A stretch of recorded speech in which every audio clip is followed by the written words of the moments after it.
Let me guess. If there's a family birthday, you remember it. If there's an uncomfortable conversation to be had, you soften it. If someone's going through a hard time, you're the one who checks in, sends the text message, brings the meal, remembers all the details. You are the planner, the emotional thermostat, that just let me take care of it person. And the truth is, you're tired. Today, we're talking about what it means to stop being the default caretaker in your relationships, not by turning into a selfish jerk, but by stopping the quiet self-abandonment that's been happening for years. This is your invitation to start unweighting in the area where women tend to wait the longest, relationships. Welcome back to How to Lose the Weight. I'm your host, Holly Toscanini, and around here, we're not trying to create a new you. We're helping you stop waiting for permission to live as the woman you already are. In this episode, we're taking everything we've been talking about, self-trust, unweighting, tiny pivots, and applying it to your relationships, romantic partners, family, friends, and even work. We're going to talk about what it actually means to be the default caretaker. We're going to talk about how you ended up in that role. Little spoiler alert there, you weren't born this way.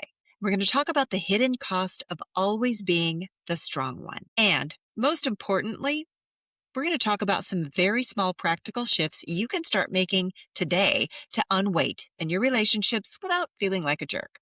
And at the end, I'm going to share how my Unwaiting Quick Start mini course and guide can help you turn this from, oh, this was a good episode, into this is an actual relational change in just under 24 hours. So if you've ever thought, why is it me always holding everything together? This one's for you. Let's start by getting really clear on what I mean by default caretaker. I'm not talking about being kind, and I'm not talking about being generous either. I'm talking about being the person in a relationship system, whether it's a family, a marriage, a friend group, workplace, who automatically picks up the emotional slack. You know, the person who manages everybody's feelings and anticipates needs before people ask, and maybe even quietly carries way more than their share of the load. Not because you've consciously chose to be this way, but because that's just how you've always been, right? So let me give you just a little quick self-check. Listen and see how many of these statements feel kind of familiar to you. Are you the one people call when they're in a crisis, but you're not sure who you would call? Do you remember everybody's birthdays and appointments and emotional triggers, and no one has any idea what your capacity is? Maybe you can sense the tension in a room before anybody says a word, and you instinctively adjust yourself to smooth things over. Or maybe you feel guilty when you're not helping, fixing, or being useful. When you're honest, you don't feel chosen. You feel relied on. And if you're nodding along to at least a few of these, it's very possible that you have become the default caretaker. And here's the word, default. It means you didn't consciously negotiate this role, did you? You didn't just sit down and say, yes, I'd love to be the emotional support department, logistics manager, social coordinator, and conflict diffuser of this entire ecosystem, right? It just happened. Through the years of being the responsible one, the peacemaker, the she has it handled person. And for a long time, it might have felt, well, safe. You were praised. Maybe you even felt a little powerful. Because being needed can feel like being valued. But there's a difference between being needed and being nourished. And for many midlife women, the default caretaker role stopped being flattering a long time ago and started just being exhausting. And today is not about blaming other people for relying on you. It's about recognizing the pattern so you can stop waiting for them to magically change and start making small, self-honoring shifts from your side of the dynamic. Let's also talk about how you ended up in this role, because this is really important. You were not born the default caretaker. You were trained into it. I mean, most of us learned early on that being helpful, pleasant, low maintenance, and emotionally available to others at all times was how you got, approval or safety or connection. Or at least there was less chaos when you acted that way, right? Or maybe you grew up in a family where one parent was maybe volatile and someone had to keep the peace. Or you took on the emotional needs of a sibling or maybe even a parent. You learned that expressing your own needs led to criticism, conflict, or withdrawal. So you just stopped doing it. And then you moved into adulthood. And guess what does really well in school and later in work? The over responsible kid, the I'll handle it woman, the person who sees that what's needed and fills that gap without ever being asked. You get promoted for that, right? You get praise for that. You become the rock, the glue, the strong one. And because you're also empathetic and emotionally intelligent, it just felt natural to keep doing it in your relationships too, with your partner, with your kids, with aging parents, with friends who are always going through something. None of this happened because you're defective. It happened because you were rewarded for abandoning your own needs and attuning to everyone else's. And here's the twist. What used to be a survival strategy becomes, in midlife, kind of a prison. Because at some point, you've realized that everyone else's life runs better because of me, and I'm not actually in my own life. You're managing calendars, emotions, crises, logistics, but your own desires, rest, and joy are always on the later list. That later is what I call waiting for someone to notice that you're tired, waiting for someone to offer help without being asked, waiting for someone to finally say, you know what, you've done enough. I'm going to carry this. Maybe sometimes people do step up, especially if you ask, but a lot of the times they don't because they've learned a very simple kind of math equation here. If we do nothing, she'll handle it. And it's been true. But this isn't because they're evil.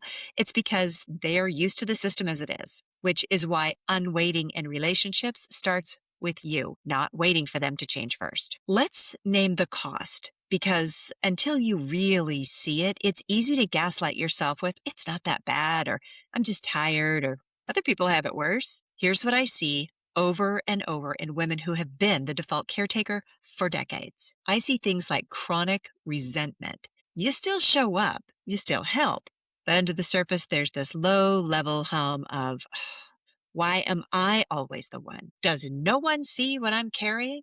And if I disappeared, would anybody notice everything I do? Resentment is what happens when your yes is not actually a yes, it's just a habit. Then there is emotional invisibility. Everybody sees you as the capable one, the competent one, the strong one, but very few people see you as, I don't know, the tender one, the needing support one, the one who has some limits. You're seen as a role, not a person. Then there's the nervous system burnout. This is important because your system is constantly scanning for things like, is everybody okay? Who's upset? What needs attention? That kind of ongoing vigilance is exhausting, and it shows up as brain fog, irritability, just numbing out, doom scrolling, feeling like you're always on and never fully resting. Then there's self-trust erosion, and this is a sneaky one.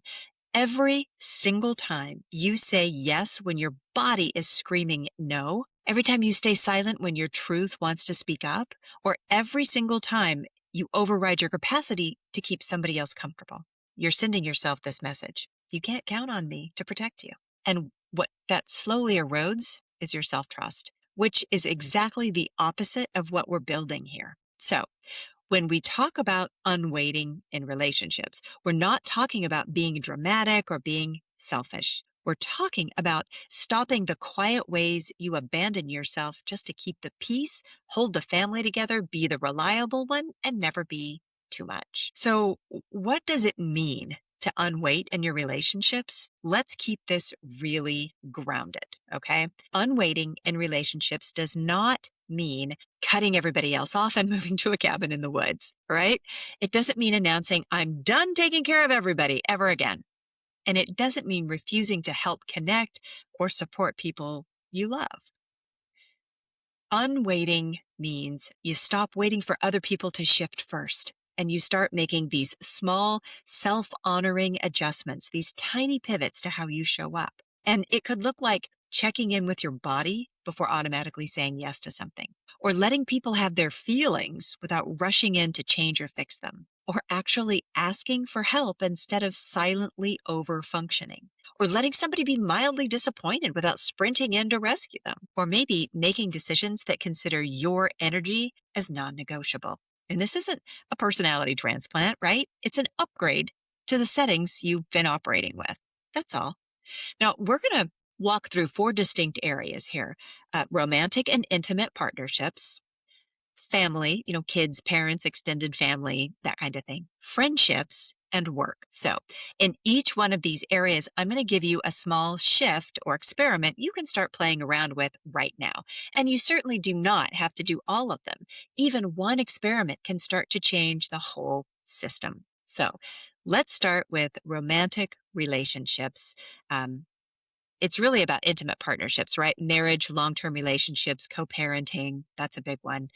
In a lot of couples, especially hetero couples, the woman quietly becomes the emotional manager, the scheduler, the rememberer of everything, right? You're tracking things like appointments, kids' activities, social plans, holidays, emotional climate, while maybe also working, caregiving, and trying to remember if you drank any water today. So here's one small shift for you to try in this area. Our first experiment is going from I'll handle it. Let's divide it up. And it could sound like the next time something needs to be coordinated, like an appointment or a family event or a kid situation, instead of, okay, I'll take care of it. Try this instead. This needs to be handled. I'm at capacity for planning. Can you take the lead on this one? Or here are the three things that need doing. I can take one. Which of the other two can you own? Now, here's a little expectation check. It's going to feel awkward, and they may forget the first time. You may want to swoop in and redo it the right way. Don't. Please don't, because this is where unweighting comes in. Instead of silently deciding, see, I knew it, I have to do everything. You get to let them learn. You get to let them be imperfect. You get to resist the urge to rescue the task back to prove how indispensable you are. Okay? And here's one more tiny little shift you could try to make. The next experiment is all about asking for emotional support directly. And I know for a lot of women, this is hard. Instead of hinting, I'm fine, just tired, try, hey, can you listen for 10 minutes? I don't need you to fix anything. I just need to say this out loud. Or maybe you could say, look, I'm feeling really overloaded this week. It would help me if you could take X off my plate, or just sit with me tonight without the TV on. Unwaiting here means you stop waiting to be read and start letting yourself be known, asking for what you actually need. Now, next is family dynamics: adults, kids, aging parents, siblings. This is really the advanced level of unwaiting. In midlife, so many women become the default coordinator of all the things and the stuff, things like holidays, doctor's appointments, caregiving logistics, emotional mediation between family members, all of it. Here is a small but pretty powerful experiment I'd love for you to try. This next experiment is shared responsibility for family logistics. Stick with me. Pick one recurring thing that you usually manage: holiday planning, ride coordination, weekly check in calls, whatever. Just pick one. Instead of silently doing it, try, hey, I've noticed I've been the one organizing this for a really long time. I'm happy to stay involved, but I'm no longer able to be the only one managing it. Here's what needs to happen. How can we divide this up? Is everyone going to cheer and say, thank you so much for setting that boundary? Probably not, but that's okay. You might get mild annoyance, or probably confusion, or the classic, oh, but you're so good at it. I bet you've heard that before, right? That's when you remind yourself, if I keep saying yes to being the only one, I'm the one training them to expect it. Unwaiting becomes looking like letting other people feel inconvenienced for a minute so you don't have to feel resentful for the rest of the month. And that's powerful. The next experiment could be let their crisis stay their crisis. And this is when it's safe. When an adult child or family member is upset, instead of instantly jumping into fix-it mode, you could try saying, wow, that sounds really hard. What do you think you're going to do? Or what if, I'm here for you. Do you want empathy or brainstorming right now? You're still loving. You're still present. You're just not automatically becoming the project manager of their emotions. See how that works? Now let's talk about friendships. So many caregivers are the friend everybody leans on, and very rarely the friend who leads. right? So here are some signs you are the default caretaker friend. You know everything going on in their life. They know the headlines of yours. You leave calls feeling drained, not fulfilled. And they say things like, oh, you're such a good listener, but seldom do they ask what's going on with you.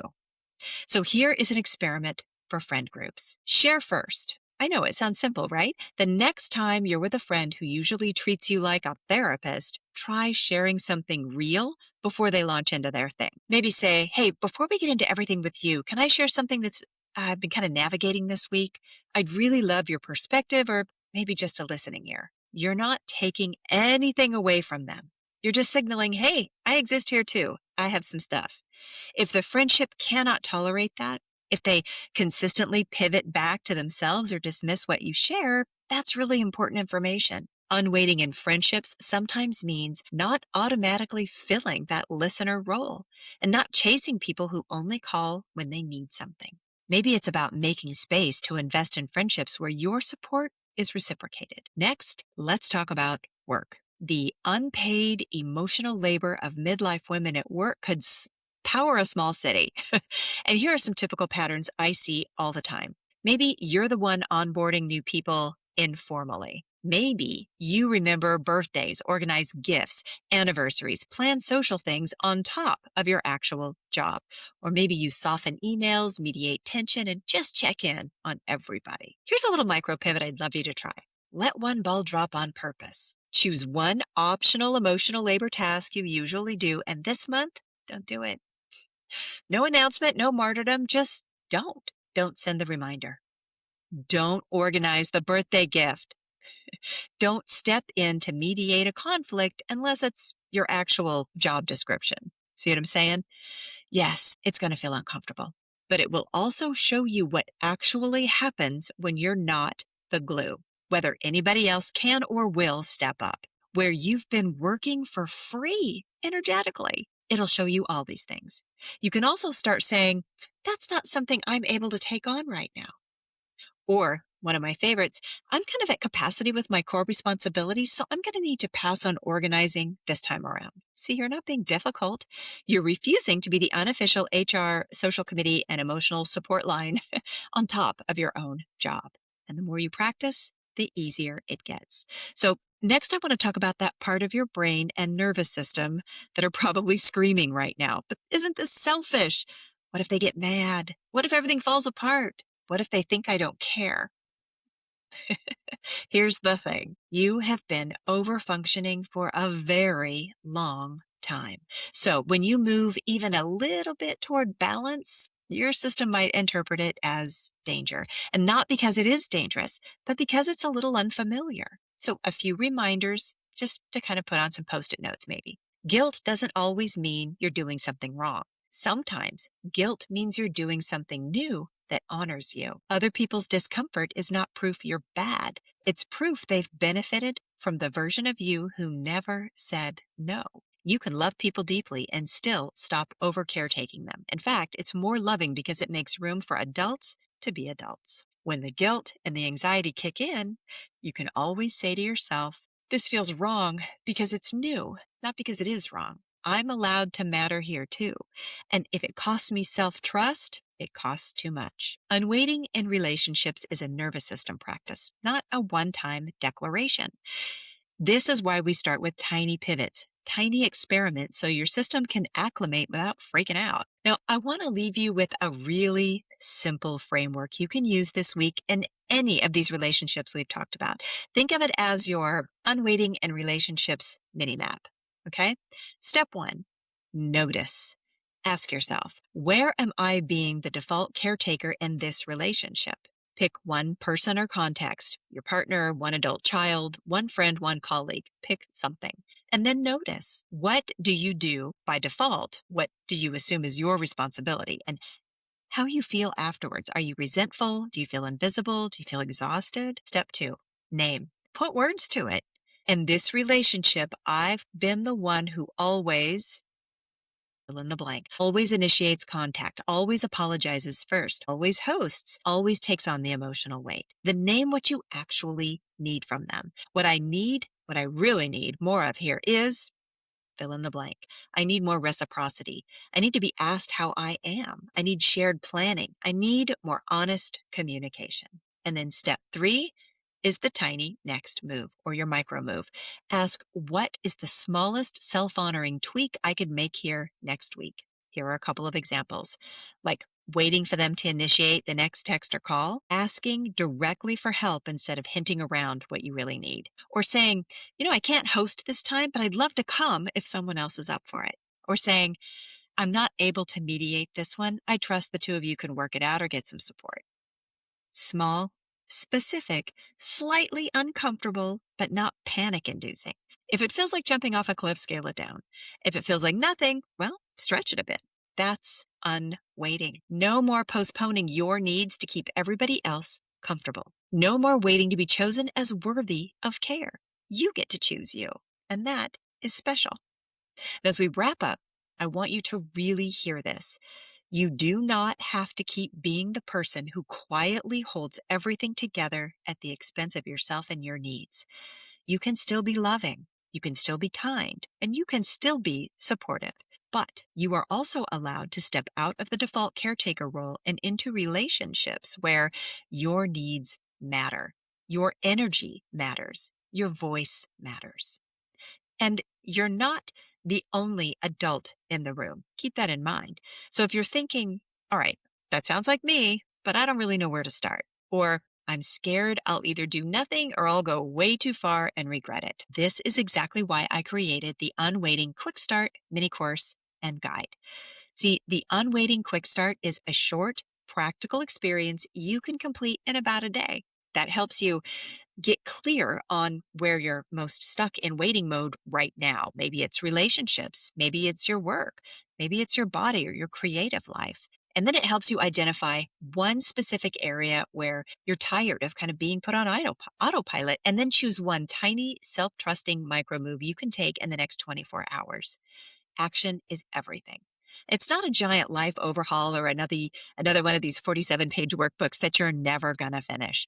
This is a focused, guided first step to help you stop waiting and start moving in a way that your nervous system can actually handle. So if relationships are your sticking point, you can use the Unwaiting Quick Start to pick one relationship dynamic that you're ready to shift. Then you can walk through the questions we explored today more in depth, right?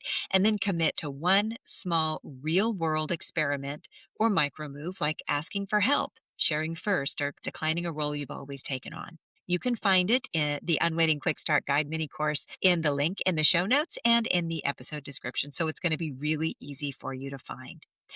If this episode resonated, and I have a feeling it did, here's what I would love for you to do. Choose one relationship where you're done being the default caretaker. Use the notice, name, next tiny move framework. And if you want support, grab the Unwaiting Quick Start Guide and let it walk you through the process so you're not doing it alone. And if you do make a small shift, if you let one ball drop or ask for help or finally say, I can't do it this time, I would love to hear about it. Send me a message and tell me what you tried. I am genuinely cheering you on. Remember, you're not behind. You're not too much. You're simply a woman who has carried a lot for a very long time, and you're finally allowed to put some of it down. Until next time, trust yourself. Let other adults be adults. And remember, there is nothing left to wait for. Bye for now.